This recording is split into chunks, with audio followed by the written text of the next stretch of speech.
अमरावती जिल्ह्यातील दर्यापूर पंचायत समिती कार्यालयातील कथित भोंगळ आणि मनमानी कारभाराविरोधात आज शिवसेना, उद्धव बाळासाहेब ठाकरे गट आणि भाजप पदाधिकाऱ्यांनी अचानक धडक देत प्रशासनाविरोधात तीव्र नाराजी व्यक्त केली आहे। गटविकास अधिकाऱ्यांचा धाक नसल्यानं अनेक अधिकारी आपल्या सोयीनं वागत असल्याचा आरोप पदाधिकाऱ्यांनी केला। घरकुल, कृषी विभाग तसेच विविध शासकीय कामांसाठी आलेली सामान्य जनता कार्यालयात तासनतास बसून राहते, मात्र संबंधित अधिकारी कार्यालयात अनुपस्थितीत राहून जेवणासाठी बाहेर जात असल्याचं चित्र समोर आल्याचा दावा करण्यात आलाय। आकस्मिक भेटीदरम्यान पंचायत समितीतील कथित अनियमितपणा भाजप आणि शिवसेना पदाधिकाऱ्यांच्या निदर्शनास आली। पदाधिकाऱ्यांनी शासनाच्या नियमांचं उल्लंघन करणाऱ्या अधिकाऱ्यांवर कठोर कारवाई करण्याची मागणी केली आहे। अधिकारी सामान्य जनतेच्या सेवेसाठी आहेत की स्वतःचे घर भरण्यासाठी, असा गंभीर सवाल शिवसेना पदाधिकाऱ्यांनी उपस्थित केलाय। या प्रकरणात पंचायत समितीचे गटविकास अधिकारी बाळासाहेब रायबोले काय भूमिका घेणार, दोषी अधिकाऱ्यांवर कारवाई होणार का, याकडे आता दर्यापूर तालुक्यातील नागरिकांचं लक्ष लागलंय। प्रशासन या आरोपांची चौकशी करून जबाबदारांवर कारवाई करणार का, हा प्रश्न सध्या चर्चेचा विषय ठरलाय। दर्यापूर पंचायत समिती येथे आमचे तालुका प्रमुख, आमच्या शिवसेना पक्षाचे उपतालुका प्रमुख मनीष पाटील कोरपे, बीजेपी पक्षाचे असे लोकप्रतिनिधी इथे आले।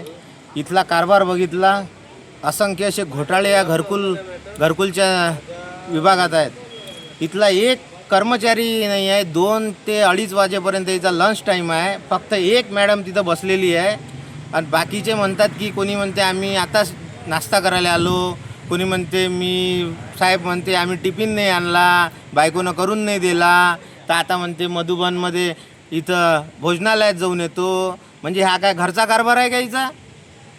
म्हणजे इथं एवढे लोकप्रतिनिधी गोरगरीब लोकांच्या समस्या घेऊन येतात घरकुलाच्या।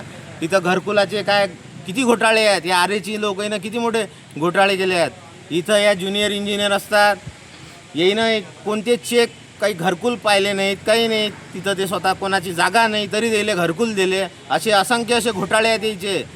या आरेची तर इथले पूर्ण भ्रष्टाचारी आहेत। तर इथं हे जाग्यावर सापडत नाही। ते गोरगरीब लोक 500-500, 400 रुपये मजुरी पाडून येतात। भूमिहीन लोक, तेलेच घरकुल भेटते ना, काय धनाढ्य लोकांना घरकुल भेटते काय? हे लोकप्रतिनिधी आहेत बीजेपीचे, शिवसेना पार्टीचे, हे लोक तेले आणतात इथं तेले त्याच्या समस्या जाणून घ्यायसाठी। रायबोले साहेब जे BDO आहेत ते मुंबईला आहेत, ठीक आहे ते नाही आहेत, पण याचं तर काम आहे ना इथं राहणं उपस्थित। मग इथं फक्त एकच लेडीज आहे, ते म्हणते तुम्ही बोला, ते म्हणते येले बोला। म्हणजे काय हा कारभार काय आहे इथं तर काही लोकशाही राहिलीच नाही। म्हणजे हे नाही का नक्कीच इथं काहीच इथं कंट्रोल नाही आहे। इथं कोणाचं कंट्रोल आहे हे काहीच समजून नाही राहिलं। इथं कृषी विभागाचे इथं असंख्य असे विभाग आहेत, पण कोणीच नाही आहे इथं उपस्थितीत। मग काय जबाब कोणाला विचारायचा?